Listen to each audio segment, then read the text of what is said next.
Et le concert de Fally n'était pas un concert normal.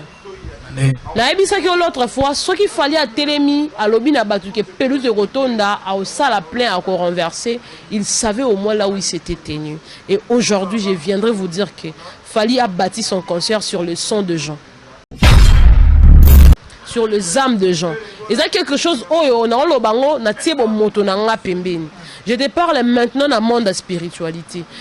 Derrière toute chose, il y a gratuité, il se cache quelque chose et il y a des gens qui payent le prix. Gratuité. Non, là, quelle question, tout dans la question, pour nous, c'est gratuit. Mais c'était quelque chose de gratuit. Parce que les gens qui ont fait pour ceux qui n'ont pas la population haute. Et d'ailleurs, moi je t'assure que stade des équipes plantés sur 100%, il y a bateau, côté stade 80% c'est bateau normal, t'es à Lima. Et puis, avant qu'on s'est tenu, il y a eu des choses qui se sont faites dans le stade. Fallait ne pas arriver à Kinshasa aussitôt à préparer le concert. Il est venu à quelques jours du concert. Vous ne savez pas qu'est-ce qu'il était en train de faire. Non, le banayo na bo moto te na tie bo moto na nga pembeni. Vous comprenez? Au moni bateau bakoufi. Ce sont les vraies personnes, bateau normal bangwa. Parmi bateau bakoufi, moko ba prévenant qui est abi pona Fally ve olobi na reta fona kendeka ba bende matoi pour la deuxième fois ko kendete. Moni munoko mukolo elumba solo. Mais le bamambo est big sabato.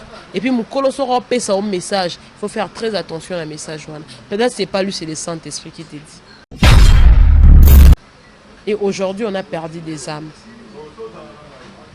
Fally voulait carrément écrire une histoire dans la musique Nabiso. Il a fait exactement ce qu'il avait fait en Europe. Rappelle-toi qu'il y a un concert à Fally en Europe, il y a eu des morts. Oui, c'est là que Babo a un concert et bête, tu le sais, non? Avant Covid-19. Avant Covid-19. Donc, de la Covid-19 et pendant le concert à Fally. Si tu te rappelles, si tu as encore une très bonne mémoire, il y a eu des gens qui ont perdu leur vie. Mais ça, la Fally en voilà. Azo battre Babylone, on a sur le son de gens, mais il paiera cher. Il est temps qu'ils se répandent. Il est temps. On a bano yo bota. Tu peux bel et bien sacrifier tes enfants parce que ce sont tes propres sons. Mais s'il faut rebâtir carrière na yo, ton musique, ton bon, on a eu sur le son des autres. Sache-les que tu as ma famille et tu les payeras. Et ça, ma spiritualité, moi, on a y justice. Et ça, peut-être qu'est-ce qui s'est passé. Bon, condamné, police, y a un cannabiso, ou peut-être assurer qui sécurité, parce que dans la sécurité, qui assuré. Batu bakoufi. Mais il va coopérer librement. Batoubané coopérer, mais sécurité il faut qu'ils l'assurer. Bon, Bambela Berwa n'est pas général Kassongo, n'a ministre intérieur, mais c'est Fally qui doit payer sur ça. Il le payera d'une manière ou d'une autre. La justice ne pourra peut-être pas le saisir parce que bon, peut-être sa faute na justice, peut-être sa faute na police na biso, mais il a bâti sur le sang des autres. Alors, na bateau boyo beta concert à martyr parce qu'avec cette allure, on risque aussi concert à martyr, il y a ba faire na ba nani zalate. Bateau na tout boyo après peut-être ba beta sous concert. Et ça ba seulement ça Fally.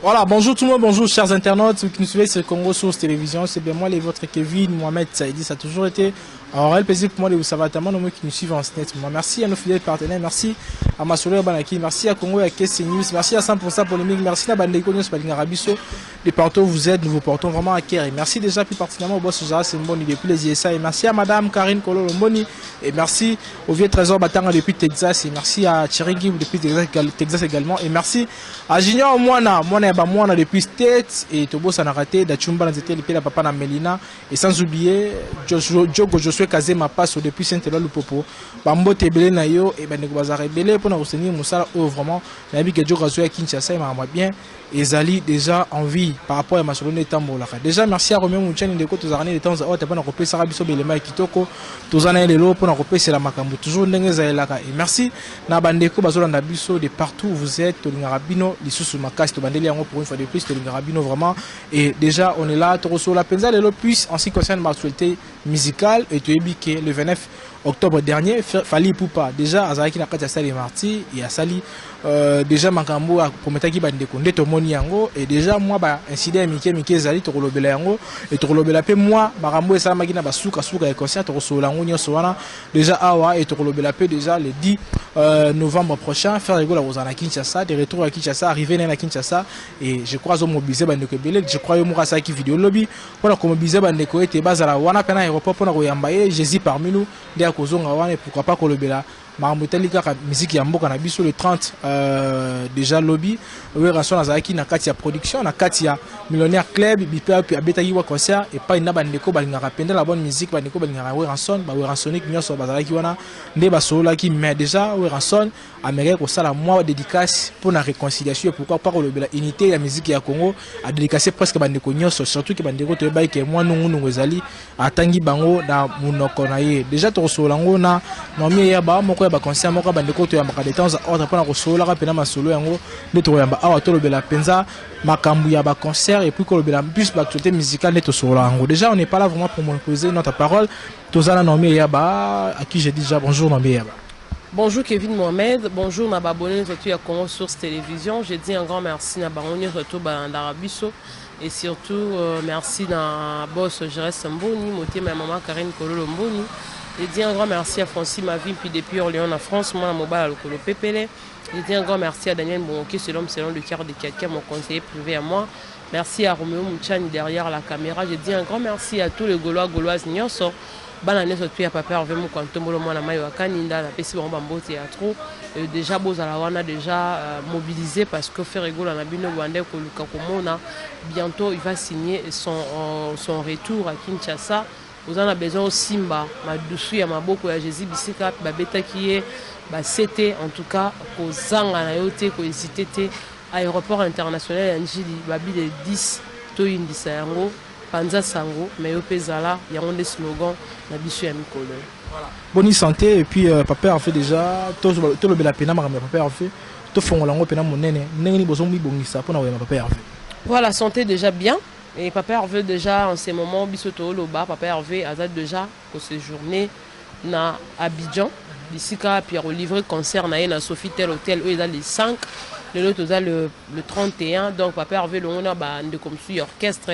Baza déjà monsieur bana nzela monsieur peut déjà ba komaki bisika bazo banda préparatif il y a concert parce que joueur tant kendara pour nous ça la compétition robeta compétition à ça la déplacement on a déjà quelques jours avant autant comme kumna azo pe sous-temps et préparation à étudier milieu au yazo beta parce que azo beta la localité azo beta international donc de même avec Papa Hervé aza vraiment kokende pour nous livrer concert, mais en même temps à se préparer pour le concert et les Kamalam. Donc, en préparation à faire rigola, ils étaient pour Simba Makila, ils étaient pour Sala Sopenini, non, ils étaient que non, azo ça la préparation, musicalement parlant, Nzembone et Koyemba, la vraie musique, la bonne musique, et que vous allez vraiment livrer. Bateau, nous surtout, à faire rigola. D'ailleurs, c'est pas quelque chose, il y a aussi la bailloge. On connaît déjà que faire rigola, c'est un grand artiste, c'est un grand chanteur. on a une voix incomparable na ba voix actuellement. Donc Ferrego là, si on doit faire la comparaison de la voix de Ferrego là, c'est les photos mon ba Rochero Taboulé, tout le monde ba papa, même tout le monde ba Carly, tu vois d'ailleurs idole, tout le monde ba débat donc les gens wana ba icône oyo ba beta ba tikali solo na musique na biso, donc il faut vraiment Ferrego là tout ça na ba classe wana. Donc pour être bref, Ferrego là asa qu'on s'est porté très bien et puis l'orchestre na mon budget 7 déjà bazar déjà qu'on séjourné na Abidjan pour ba livrer concert na bande à Sophie Tel na Côte d'Ivoire.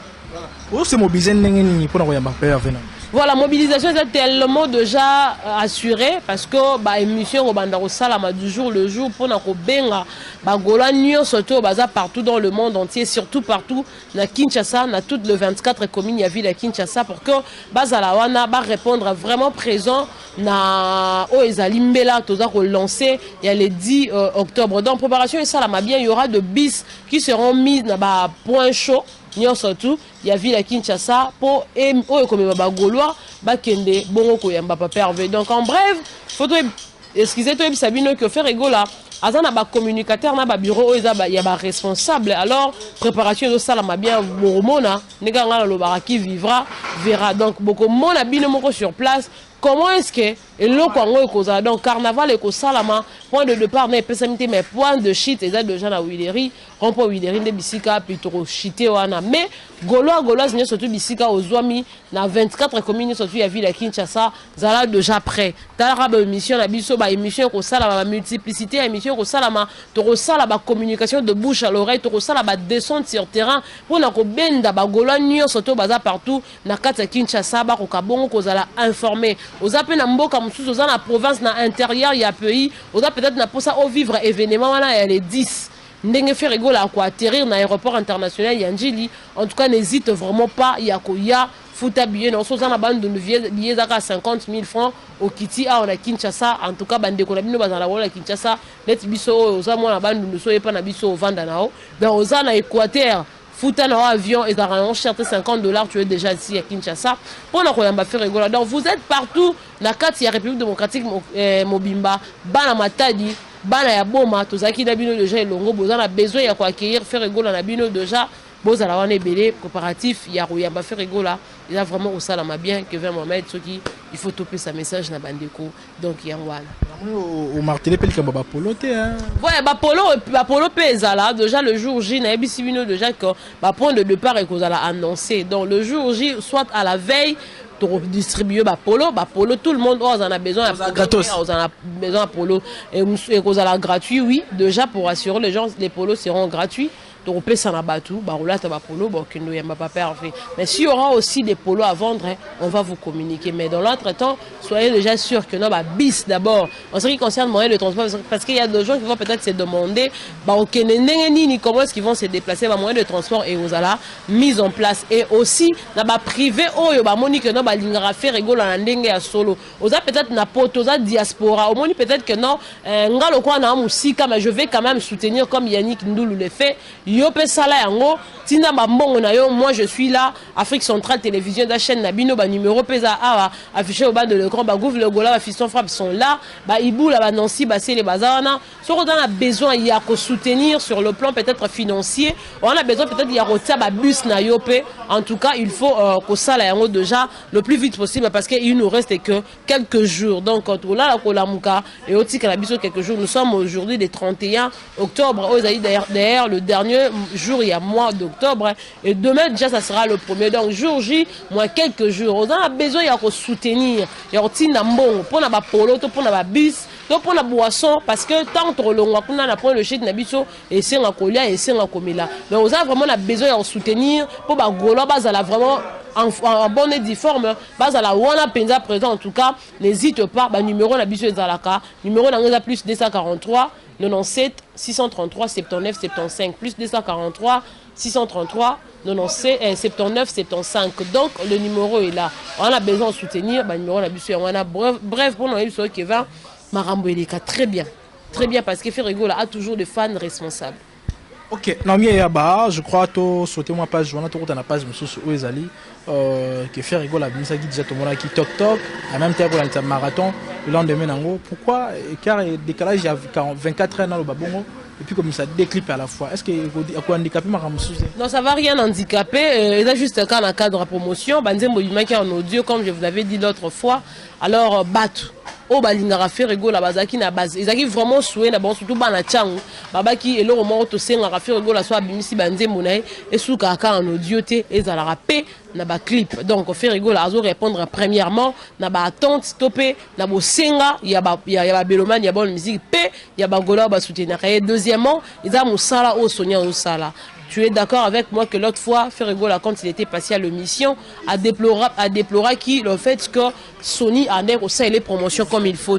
Alors, Sony, Siko a côté Nabilanga, a comme ça la promotion. Donc, vous aurez encore des clips parce que album Dynastie premier volume, Yemoko a donc contenir 18 titres. Donc, 18 titres, vous aurez 18 clips. Donc, vous allez après. Bon, non, il y a un clip, donc, ils ont juste un promotion à la dynastie, et puis Ferregola, on s'est dit ça, mais le man a bonne musique. Voilà, plus na mbaki opena pour na to sur la pena. Oui, Ferregola, oui, l'actualité musicale nous oblige à colober la mamba. Ferregola, mais to sur la penza, aux allez payer actualité musicale, aux allez ko vivre siko. Tout le monde a les 30, Weranson, na Katia Millionnaire Club, ou à Betali concert na ye, mais na Katia concert wana. À qui unité dans la musique à Congo, à réconciliation dans la musique à Congo. Et au même moment, tu as dit qu'il fallait avant de concert, tu as dit que tu as via Wenge Zarapena Malamute, mais tu as dit que tu as fallu pour pas tout lingana et puis attendre na faire rigolo na carte que tout lingana.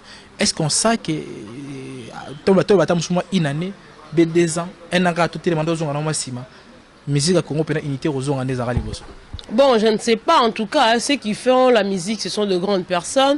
Eux-mêmes savent la musique en haut et en soi musique ils ont vraiment la NT et là juste un cas bateau basa la musique tellement qu'il y a une case à la leader à une case benga et kingani ba pese ba combo donc il y a un moni peut-être que non à Lucas à la au-dessus de la mêlée. C'est vrai que quand vous travaillez dans un marché de concurrence dans mon toi Lucas à la leader parce que il faut être qu'à produire n'est malade moi là ça la bateau qu'il y a zali boy mais haine topé guerre ils ont vraiment l'impact ce qui le long de papa Nabiso Weranson a commis un niveau et a lancé message et à paix parce qu'il a compris que à la l'allure où vont les choses la musique risque de perdre sa vraie valeur ND aux peut-être est régné qui montait ma bé qui leader moro benandenge singulité et quand il a compris que non les autres qui n'andenge ma bé voilà pourquoi il a fait appel à la paix mais il faut faire très attention cet appel a été fait sur base de quoi il faut d'abord que Senga que tout Weranson comment est-ce qu'il a demandé à ce que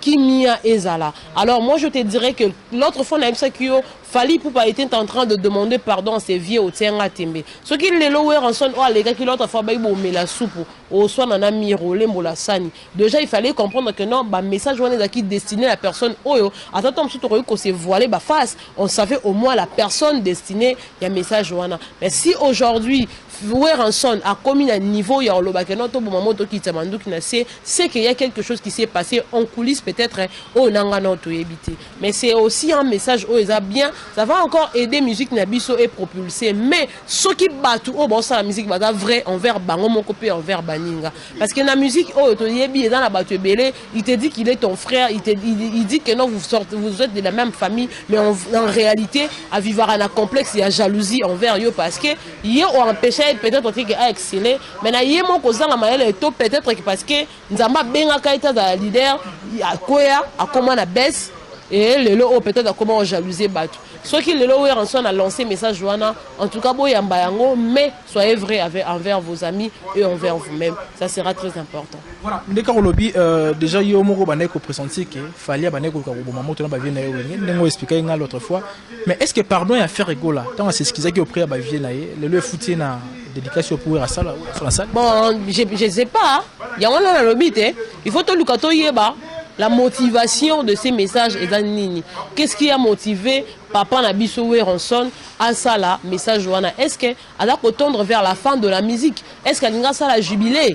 Donc on ne sait pas. Donc il faut tout lucano toyer bah ce qui peut-être que là on peut ça abisso opportunité un jour et ça l'émission à Weranson on va lui demander papa tu avais fait un concert tu avais livré un concert où tu avais demandé à ce que musique et zone à la kimia d'où était venue cette motivation il nous dira mais à moi je suis vraiment dans l'incapacité de répondre à la question voilà non mais ya ba na tema wana bien que on dirait penate menate mamuke wana Weranson a sali message ya paix na ba mission nyonso ya mboka na biso mais sauf que bandeko bazaki penza kirye ya koyoka on dirait ouais ensemble attend combien Koffi Olomide était bien que réconciliation bien que tu dans ma solo ya paix mais comme Koffi Olomide continue à quantité toko lo bara ke no ezaki comme Koffi Olomide ezaki dans les oubliettes tu peux ezaki kaka bon eza on makambu et chaque chose a son temps. Koffi Olomide, il y a eu des moments où il y a 10 na de connaître quoi. Mais aujourd'hui, ils sont des vrais frères, ils sont des vrais amis. Oh, quoi, comment les locaux valoriser Koffi Olomide, donc chaque chose a son temps. Ce que Koffi Olomide, c'est qu'il y a peut-être. Tout le temps, ce que il peut être quand même Koffi Olomide. Mais ce qui était, c'est qu'il y a le pourquoi. Peut-être que en tant que nani ambassadeur de la culture, peut-être que Koffi Olomide doit être la première à le faire. Et on peut-être que ça, c'est les faits de connaître surtout. Alors peut-être que Weranson peut être tout le monde que non, bana culture Koffi Olomide doit diriger en tant qu'ambassadeur. Il va peut-être emboîter les pas. Donc tout ça là vraiment polémique. Soit à bois qui était les problèmes. Chaque chose a son temps. Chaque chose a son temps. Tout côté siko na normalement les Cambos, ils puis tout le bel acteur musical, ils allaient faire pour pas de retourner stade des Martyrs à renverser en haut. En fait, il y a deux choses qu'il fallait relever et les lois à salir en haut. Déjà, ils allaient moins fierté pour le coup de fiction. Fierté, oui, mais non aussi. La vie. Avant de répondre à la question, éviter que ça on a défi. So ça on a défi. Au Simba, au Kota, au Bima, au regretté na Souka. Je ne sais pas si vous comprenez là. Wenga bete concert. Fali voulait peut-être se peser, se comparer na poids ya Wenge. Or, à Bossane que Wenge ils avaient en santé, ils avaient qui JBT, ils avaient qui ensemble ya batu belé, chacun a amené ses fans na coin na de baton de martyr. Mais aussi, à Weranson à l'époque, on a martyr, mais on ne sait pas peut-être demain ou après-demain, ce qu'ils le on a besoin d'un concert sur Baton c'est sous martyr. D'abord c'est ça. À Betty concert, il y a deux filles pour se comparer à Bavier, manque il y a respect, ils ont de gens politesse. Ba des filles à papa te, ba des filles à yaya te. So yaya ça les locaux to yo ka passe na monter ma betele ma beaucoup l'accès kolingi. Le col a fallu lancer un concert na des filles en moni automoni. Concert est tondaki, mais Kevin, je vais peut-être dire aux gens ma vraie identité.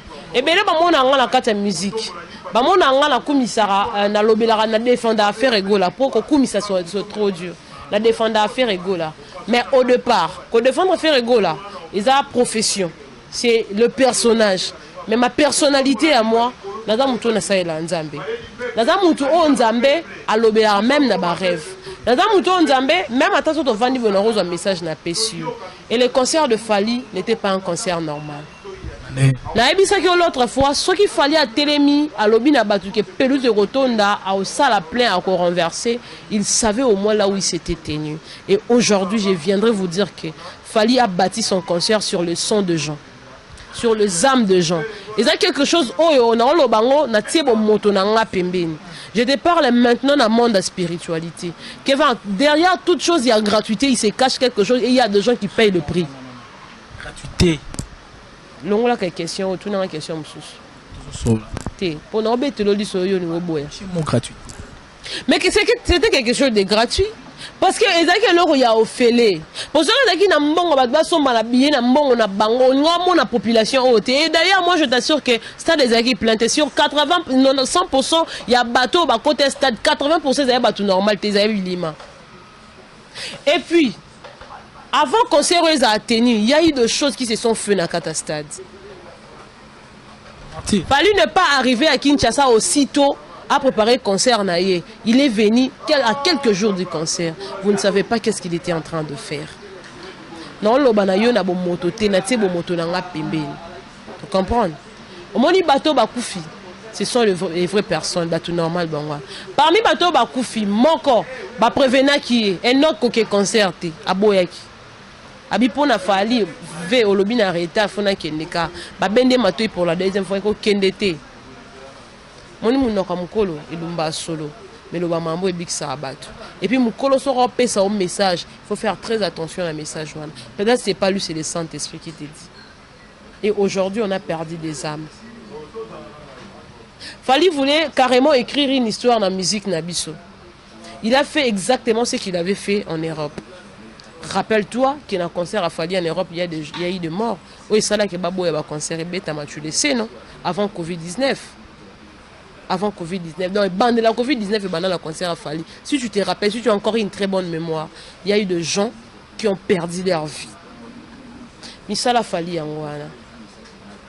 À battre Babylone, on a sur le son de gens, mais il paiera cher. Il est temps qu'il se répande. Il est temps. On a bano yo bota, tu peux bel et bien sacrifier tes enfants parce que ce sont tes propres sons.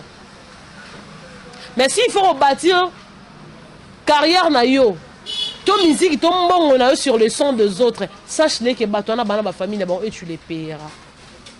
Et ça ma spiritualité, moi ba que on a ndenge ya justice et ça te pour na luka peut-être koyeba qu'est-ce qui s'est passé bon condamné police ya mboka na biso. Oh, peut-être assurer qui sécurité parce que nangana automona qui sécurité za qui assuré té batu ba kufi mais il baza coopérer librement batu bande coopérer mais sécurité il faut qu'ils a l'assurer bon bambela ber ou n'est pas général Kasongo na ministre intérieur mais c'est Fali qui doit payer sur ça. Il le payera d'une manière ou d'une autre. La justice ne pourra peut-être pas le saisir parce que bon peut-être ça faute la justice na ba pesa faute na police na biso mais il a bâti sur le sang des autres. Alors na bateau boyo beta concert à martyr parce qu'avec cette allure on risque aussi concert à martyr il y a ba faire na banani zalate bateau no tout boya après peut-être ba beta sous concert et ça ba seulement ça Fali. Alors il est temps que vous vous répondez. Bateau boyo beta concert sima s'il se paie que ba pesibino accord wana yo beta concert ya martyr. Contactez-vous le nombre de personnes qui viendront pour nos Hollanda concert. Oh, c'est important que les musiciens, tant que vous bêta concert, vous avez la confiance il y a aux pesa. Ko bêta plainte parce que bato boya na boya la plainte ba yo ka musique yo ba yo ka na ba studio na ba bafle. Vous comprenez? Les gens viendront pour ça. Ils ne viendront pas pour noter la plainte. Non. Bah yaki ko beta concert il y a deux filles, on monnaie que on doit la wenge boye be la bord et tondi. Non, wenge n'avait pas besoin de tout ça parce que Werenson a fait sa carrière musicale à Betty Martyr Mbalebele. Werenson a Beta Bazénith de Paris Mbala Ebele. À Betty Bercy Mbalebele, c'est sa carrière de vie. Oh histoire et comment quand on parle de Werenson, au monde a yomo rota ba image au tali différence. Il y a ba image il y a concert à Fali, na ba image il y a concert il y a Werenson. Tu verras qu'il y a une grande différence. Parce que plein ya ouais ensemble les deux monde na miso mais so tali plein ya concert à Fali bon monde na miso bon monde zama fo miso. Donc paix aux âmes de gens au bâti mais batna batu ba futa na mto futa mais voilà na moni bande ko belé bien que aujourd'hui le bateau plus ses réponses spirituelles mais toujours on a côté à bonzo to penza na moni bateau belé pe bazo ko évoquer ma sonorisation ba bi artiste la qui penza au point à c'est ce que je suis en train de te dire. Concert est qui est organisé, oui. Plein est qui comme on nous a fait voir le plein, oui. Mais c'est avec quelle musique? Musicalement parlant, Fali Azaki au top T. Ni spectacle moins, musique moins. Même bateau Bazaki na stade Baromo Bawara. Bon, il que non, Fali te regretter. On est venu voir le plein et non la musique. Or, les gens avaient besoin d'écouter cette bonne musique. Aïe un spectacle était et l'autre côté aïe de l'or malonga 18h 20h badbanzo bimastad baokende. Après tu me dirais que c'était une réussite non parce que musicien tant qui robeta musique mutu fa manelo la litoy am manelo ko oyoyo mutazo yo rakete musique et beta kiwana. Vous comprenez? Mais la logique des choses. Fali n'a rien fait. Fali n'a rien fait. A Betty de l'autre côté, a Betty ni. Yebisara musique ni beta miwa. Il n'arrivait même pas au point où on sait les locaux yamalonga. Anda aussi banzembo yembo aussi bisate. Spectacle exaté. Son ma bé. Je préfère encore le son de Wenge. Parce que son de Wenge peut qui n'a problème mais moi aujourd'hui je préfère le son de Wenge. Non là on a mon thème il y a ma bête parce que les gens vont me taxer de gauloise et je suis contre Fali d'office non le Boaba Fali non. C'est un artiste congolais qui vient d'écrire son histoire la musique. Parce que déjà on attendait à ce que stade de Tondaki. Parce que moi je dis que ce ne sont pas des personnes normales. Non rappelez le mot quoi. Bato après ça raison étouffement. Et on bat Bakoufaki. Premier match à football. Vita, la renaissance du Congo. Pour la première fois.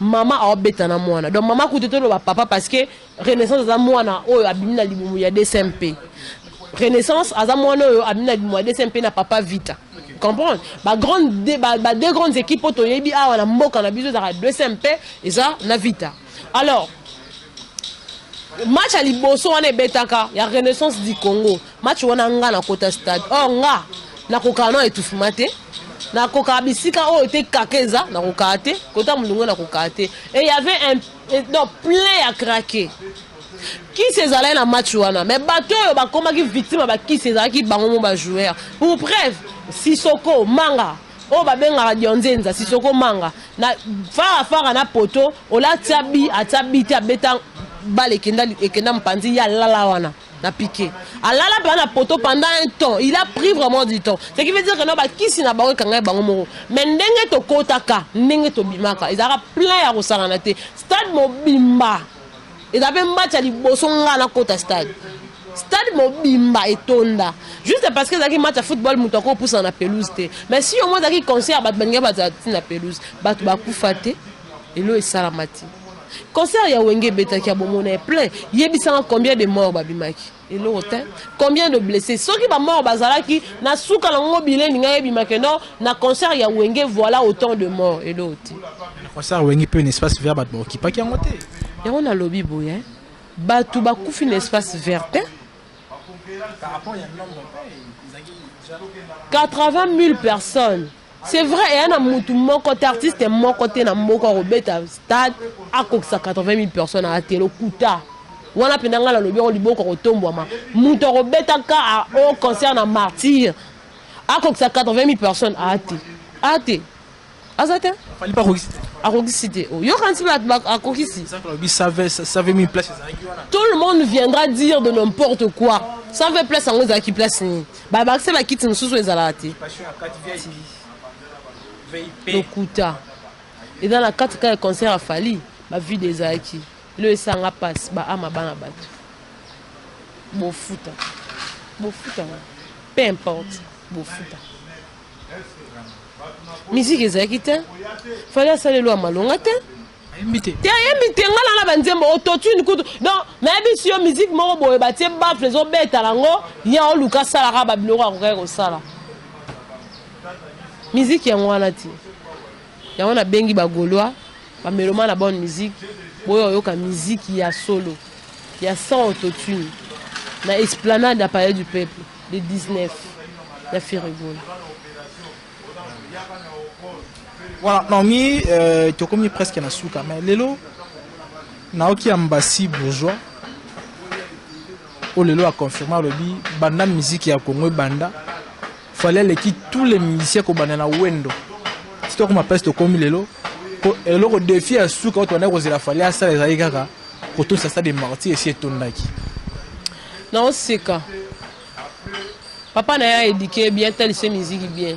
So on comparer Batu, on comparer Fali, on comparer na Batu génération et atika ba wendo. Ba wendo wana baza bato ba commis histoire na mboko. Et puis pose à la grand musicien et daka te beta stade. Il y a des musiciens au bazala ba grand ba beta pe stade mais tout temps là bon parmi ba grand musiciens. Donc ambassi, il y a quoi la musique sous bien avant yo loba. Yo quand il plein robinet au salaire des plans normal et plan normal tiens. Pose à ma spiritualité. Il y a peut-être moyen à fongwama ezate.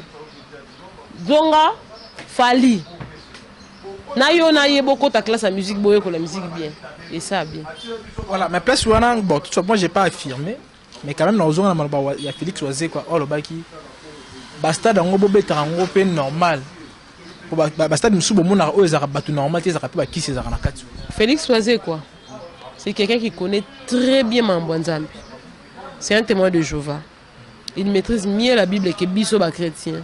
Et il connaît, c'est un grand. Alors peut-être en mouton, un niveau de spiritualité élevé. Donc s'il vous dit ça, il connaît, il savait au moins quelque chose. Et aujourd'hui, je donne raison à la prophète Ngefa. Papa Limbi Sanga, dans le monde, peut-être qu'il y a un délire. Mais je te donne raison. Ma prophétie, où tu n'es pas Nzambé, vous avez raison. Donc, passe. Il y a un bandeko pour le fanatisme. Mais au cours de la fanatique, Bonzambe za la kati na bino. Ça est la présence d'esprit. Parce que dans les bélés, on a la présence d'esprit, on a bon peu mandar au bout à Québec qui était. Mais tellement qu'il y a des gens envoyés dans mauvais esprit qui est caca. Bateau n'y a surtout pour bête stade, j'étais en train de dire ça. Bateau n'y a surtout pour bête stade na sima. Bon bête stade à défi. Pour ça, bête on nous bête stade à défi. Donc concert il y a quelque part il y a défi au coup dans la mambo. Le bar qui a un nombre de personnes surtout pour yanga dans bête stade. Les miens étaient autour de sa stade. On est censé les bêta musique il y a solo batuba yoka musique, c'est ça l'important. Et là, quand on dit musique, mais sur le stade, mais sur le plan musical, tu n'as rien foutu. On les a musique était. L'histoire a fallu a commis histoire. Il y a que stade de martyr Batbakoufaki. Or, stade de martyr, on a appelé ça un stade de martyr parce qu'il y a eu des gens qui ont perdu leur vie dans le stade de martyr. Il y a un stade de martyr dans il y a un patrimoine, il y a un patriote plutôt. Et Zalan a quatre, il y a un martyr. Alors, les autres, on a besoin de martyr. Pourquoi martyr de la martyr? On n'a plus besoin de son dans martyr. Si on a besoin de un stade na yo, Luka obete on a un normal. Combien on a défuté? Attends, tu vas 10 bêta.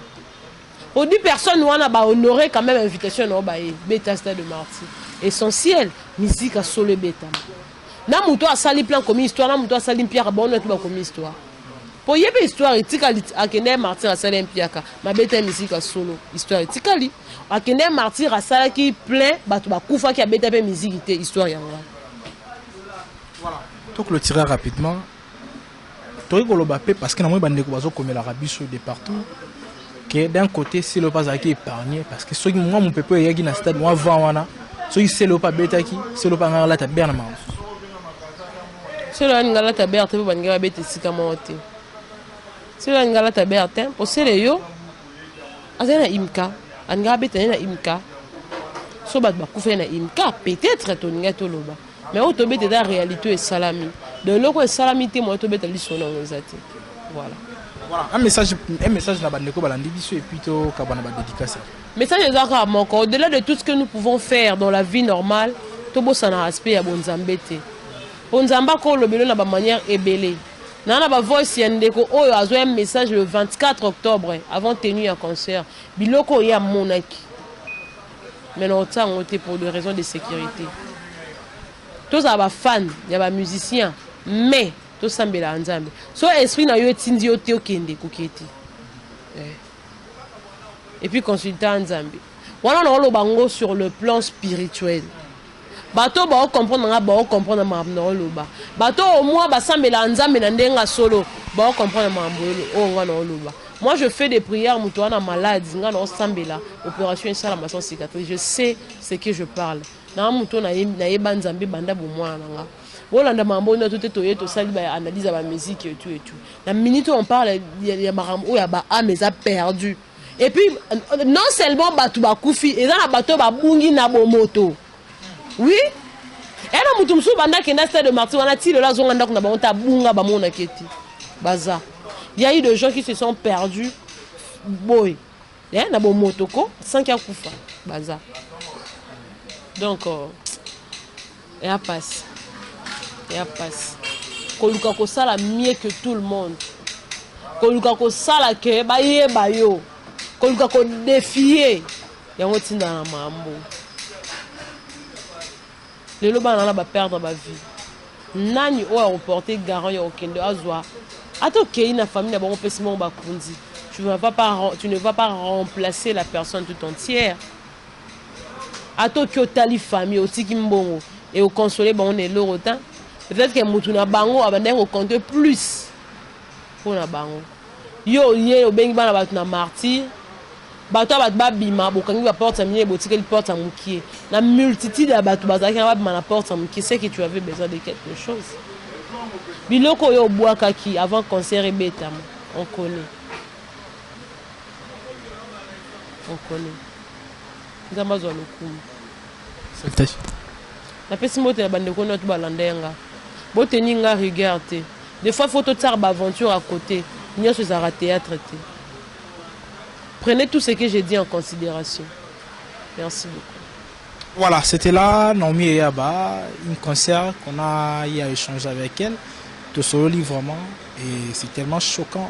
Surtout particulièrement ça a passé parce que bande Robakei bandeko ba bungi, on était là, on a fait notre boulot, mais ça y pas si arrêtant on te so bima to ka bandeko musu ba tiki biso, vraiment ça y pas si mingi. Déjà j'ai dit un grand merci à bandeko azui ba ko na biso, merci déjà au boss déjà c'est bon, merci à madame Karine Kololomboni, merci au vieux trésor Batanga depuis Texas, merci à Chiringi depuis Texas également, merci à Diogo Josué Kazé ma passe depuis Benin, déjà tu as dit que vous avez un calaté, vous avez on a maramba bien, na ebiki maramba bien match bien kune kobeta makuna jusqu'à azamuninga na biso te to gagner ndenge maramba etambolaka. Et merci lisusu na dachumba na tel pela papa na Melina, merci à Opea Ombi ba reto à Kinshasa to yambayo par rapport ya Indusa. Et déjà to mona ni balasima et to sisi émission mokona lelo nzamba batela biso to ça wana pour nous sala toujours musala yango pour na ko sepesa bino. On se retrouve prochainement avec un nouveau numéro et là portez-vous bien. Bye bye.